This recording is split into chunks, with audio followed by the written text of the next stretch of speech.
19th century was a really significant period in world history.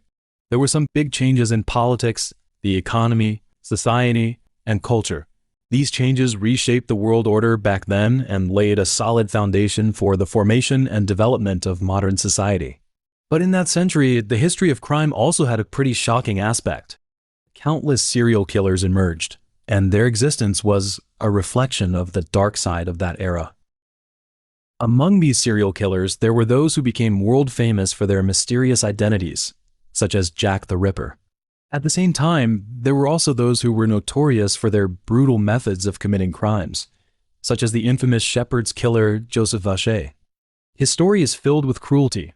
His methods of committing crimes included sexual assault, throat cutting, strangulation, disembowelment, evisceration. So, after his arrest, he was also known as the French Ripper, often compared with Jack the Ripper. And it was only because of his arrest that we had clear evidence and records of Joseph's crimes, with no made-up details, just cold, undeniable horror.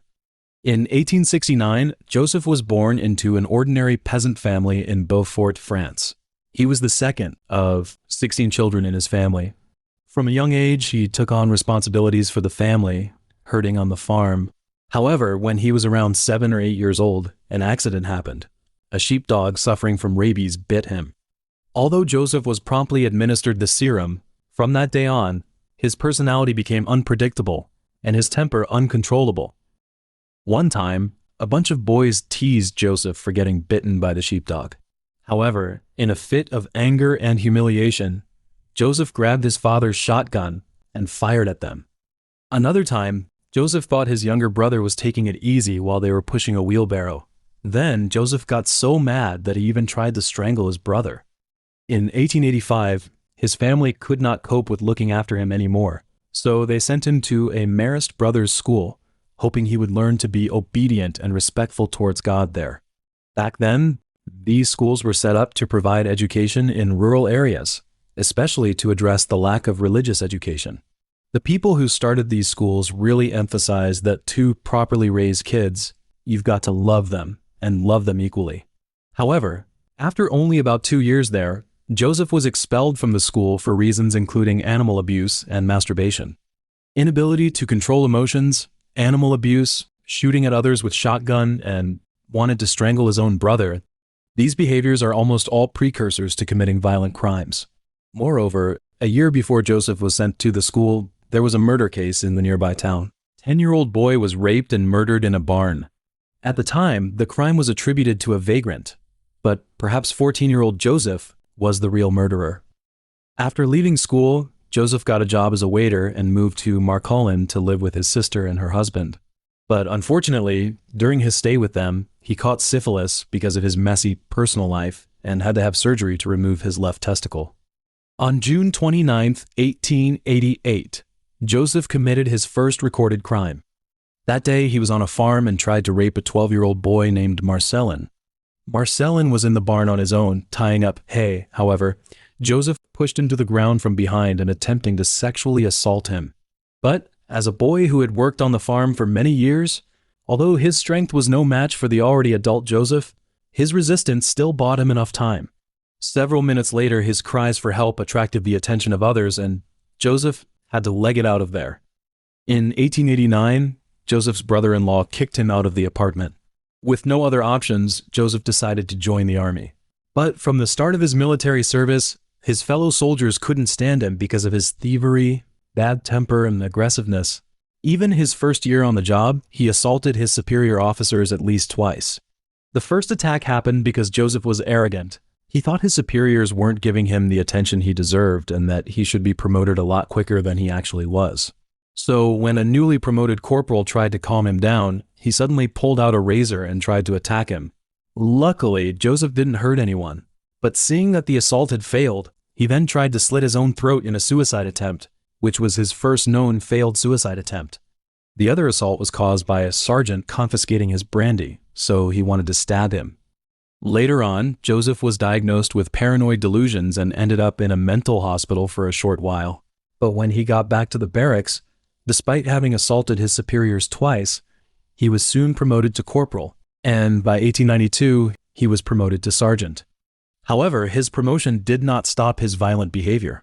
Because he was a sergeant, he could beat ordinary soldiers without batting an eyelid. For example, he once almost strangled a soldier to death. Matthew, one of the soldiers who testified, said that Joseph kicked him in the stomach and threatened him with a court-martial because he couldn't march at a steady pace. In the spring of 1893, Joseph was stationed in Besançon. This tranquil city witnessed the budding of his love. He fell in love with a young maid named Louise, whose gentleness and beauty deeply attracted him. However, on the day of their first date, he even proposed to Louise, and his proposal was filled with threats. He said that if Louise betrayed him, he will kill Louise. Hearing this, the frightened Louise immediately rejected Joseph. But Joseph did not give up. On the contrary, his behavior became increasingly obsessive. He first tried to move in with Louise and her parents, and after being rejected, he began to follow and monitor Louise's life. Later, Louise gave Joseph a chance. She accepted his invitation and went on a date with him. However, when Joseph saw a man talking to Louise, he lost his temper and suddenly attacked the man. Louise was frightened by Joseph's behavior. In order to get away from him, she moved back to her parents' home and vowed never to see Joseph again. In response, Joseph began to write love letters to Louise, trying to woo her again and repeatedly proposing. On June 24, 1893, because Louise wouldn't have anything to do with his letters and gifts, Joseph went after her in the street, dragged her into a dark alley, pulled out a kitchen knife and shouted, "As good as today as tomorrow." Luckily, before Louise could be harmed, some people walking by scared Joseph away. On June 25th, the next day, Joseph bought a sword cane, a revolver, and ammunition. Then he broke into Louise's house and told her that she had to either accept his proposal or return the letters and gifts he had sent her. But before Louise could say anything, he shot her 3 times with the gun. Then, straight away, he tried to kill himself again by shooting himself in the head. Luckily, Louise survived, even though she was really badly hurt. She had a front tooth missing and wounds on both temples. She was back at work 2 weeks after the shooting, after getting her teeth sorted. Joseph survived just like Louise, but one of the bullets ended up staying in his right ear. Afterwards, his right ear was completely deaf, accompanied by persistent suppuration, and the nerves on the right side of his face were paralyzed. On July 7th, Joseph was sent to a mental hospital to be checked over. There, he often got into fights with the staff and wrote letters to officials saying they'd treated him badly.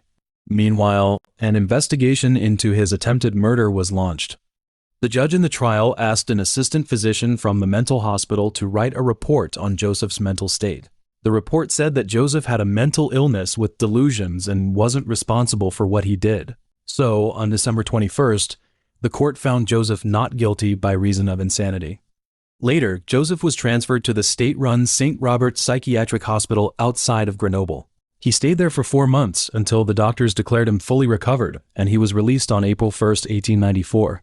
On the very day of his release, Joseph met with Matthew, the soldier he had beaten. He told him that he had deceived the mental hospital staff into believing he had only experienced a temporary bout of insanity, which led to his release. Shortly after his release, Joseph became a vagrant, wandering from Normandy to Provence, covering the southeastern part of France. During his travels, he barely sustained himself through begging and working as a day laborer on farms. Additionally, he started out as a murderer while he was on the road. No one knows exactly how many people he killed. He only admitted to 11 murders, 1 woman, 6 young girls, and 4 boys. Most of his victims were young shepherds or shepherdesses who were attacked, strangled, had their throats slit, were disemboweled, sexually mutilated, and in some cases, the females were raped after death. On May 19, 1894, Joseph murdered and dismembered Eugenie Delham, age 21, in Isser.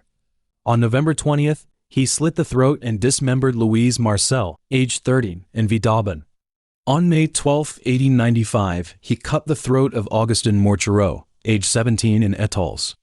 On August 24th, he slit the throat and raped a 58-year-old woman in St. Ours. One of the victims was Victor, who was only 16. On the 31st of August, 1895, around 3 in the afternoon in the city of Bernin, a 12-year-old shepherd called Robin, who was driving cattle in the fields, discovered that his companion Victor, who was supposed to be tending to the flock, had vanished. The flock stayed put, so Robin strolled up to it and shouted Victor's name as loudly as he could. However, Victor did not respond. So Robin tried to drive Victor's flock back to the farm. Then, he noticed a large pool of fresh blood in the field. Panicked, Robin immediately ran to the nearby farm, shouting for other shepherds, explaining the situation and asking them to call the village guards. And soon, the guards followed the blood trail and quickly found Victor next to a pine stump. Victor was dead, almost naked and covered in terrible wounds. The injuries were really bad. The murderer had slaughtered him like an animal.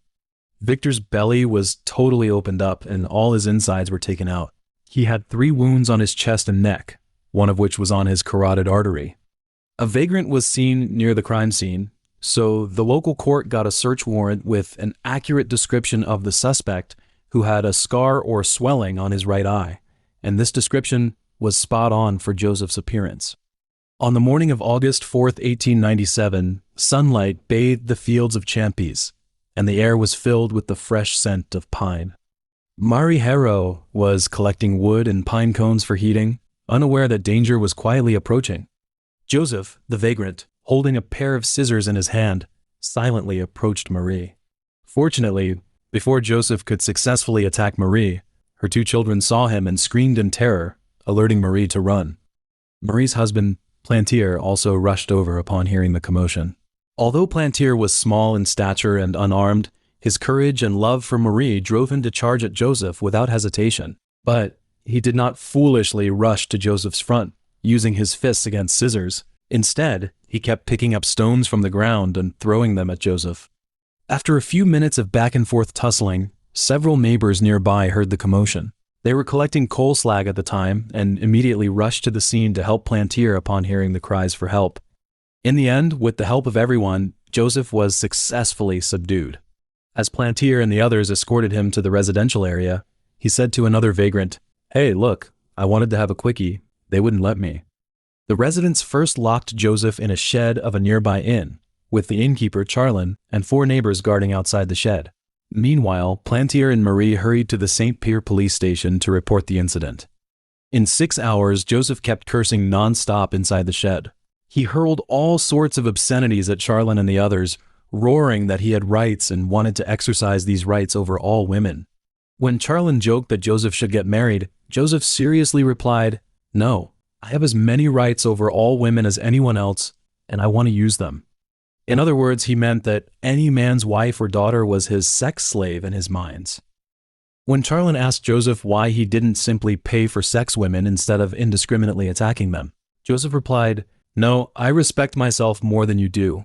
I don't want what you're talking about. I need young girls, such as shepherdesses or cowgirls." Charlin inquired further, asking why Joseph had attacked the older Marie if he wanted young girls. Joseph responded, "Oh, I would have preferred another young girl from a nearby farm. That's exactly what I wanted." When Plantier returned with 2 gendarmes, Joseph was playing the accordion. Upon seeing the gendarmes, he said, "If you were in my position, you would do the same. But you have women. I don't have." Initially, Joseph was charged with public indecency for attempted rape and sentenced to 3 months and 1 day in prison. However, several months earlier, despite the slow progress of the police investigation, they had already connected multiple murders that had occurred in the surrounding areas. At that time, the newly appointed local judge had studied these murder cases and reached a conclusion: the same person had committed these brutal murders. The victims in these cases had all been dismembered, and the victim groups shared similarities. They were shepherd boys and girls. Moreover, Joseph's appearance matched the description of the vagrant seen near the crime scene of Victor's murder. His right eye was severely swollen and continuously oozing pus. So the local police suspected that Joseph was the serial killer they had been searching for and sent him to St. Paul prison. Initially, although the authorities believed they had captured the murderer, there was almost no physical evidence to prove that Joseph was the perpetrator of the serial murders. Joseph also firmly denied any involvement during the interrogation.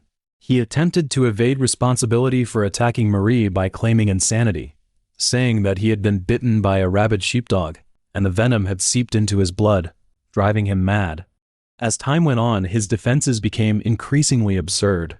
He even claimed to be a messenger sent by God and compared himself to Joan of Arc, as if his actions were part of some divine mission. October 7th, Joseph suddenly confessed to the murder charges against him. Initially, he admitted to 8 killings, which later increased to 11. Joseph said, "Since I might be wrong, let me tell you the whole truth. Yes, all the crimes you accuse me of, I committed them, and it was in moments of anger. As I have already told the prison medical services doctor, I was bitten by a rabid sheepdog when I was 7 or 8, and I have always believed that it caused my madness." As the investigation went on, it turned out that Joseph had been bitten by a sheepdog, but it wasn't the sheepdog that had messed with his head. It may be the sheepdog's owner, the village's head of guards. Investigators reckon that the head of guards probably sexually abused Joseph when he was 6 or 7, which is why Joseph developed persecutory and suicidal thoughts. Joseph couldn't remember because his brain had automatically filtered out the painful memory. Whatever, after a long examination by a team of doctors, included the eminent Professor Alexander Lacassaigny, Joseph was declared mentally sane. So this finding could not serve as a reason for him to evade legal punishment. In the end, Joseph was convicted of murdering Victor and sentenced to death. On the morning of December 30th, 1898, he was dragged to the guillotine by the executioner. In front of 3,500 spectators, he was executed by the guillotine.